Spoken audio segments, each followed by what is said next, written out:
بچوں کی نفسیات۔ بچوں کو نصیحت اس وقت کریں جب بچے ریسیپٹیو موڈ میں ہوں۔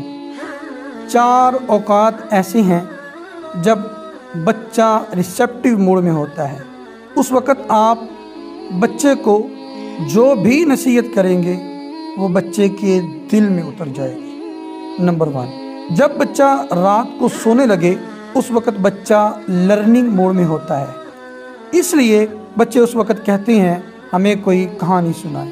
مائیں بچوں کو بلی چوہوں کی کہانیاں سنا دیتی ہیں، پھر بچوں میں بلی چوہوں والی حرکتیں آتی ہیں۔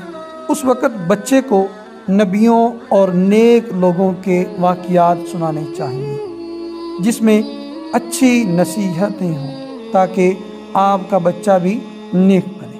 نمبر 2، جب بچے آپ کے ساتھ گاڑی میں، بائک پہ بیٹھ کر کہیں سفر پہ جا رہے ہوں اس وقت بھی بچہ لرننگ موڈ میں ہوتا ہے، اس لیے اس وقت بچہ پوچھ رہا ہوتا ہے کہ ابو یہ کیا ہے، یہ کیا ہے، یہ کیسے ہے۔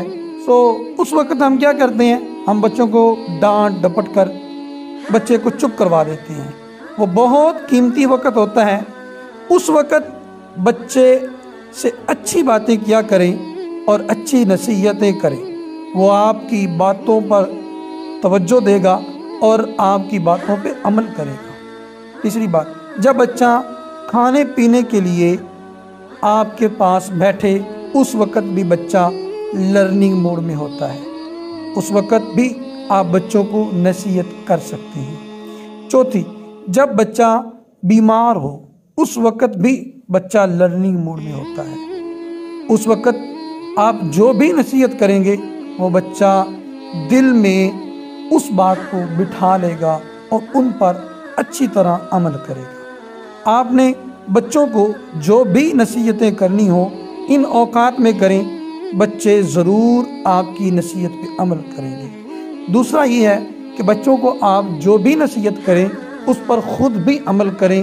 تو یہ بچوں کے لیے زیادہ مؤثر ہوگا۔ آپ بچوں کو نماز کی تلقین کرتے ہیں، خود نہیں پڑھیں گے تو وہ نہیں مانیں گے۔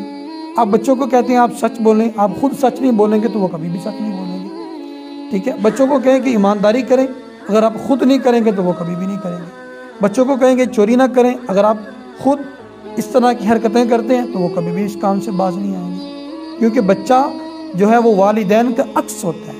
خود نماز پڑھیں، بچوں کو نماز پڑھائیں، خود سچ بولیں، بچوں کو سچ بولنے کی عادت ڈالیں، خود جو ہے وہ اچھے کام کریں، نیک کام کریں، اچھا اخلاق اپنائیں، یہ ساری عادتیں ان میں بھی ٹرانسفر ہو جائیں گی۔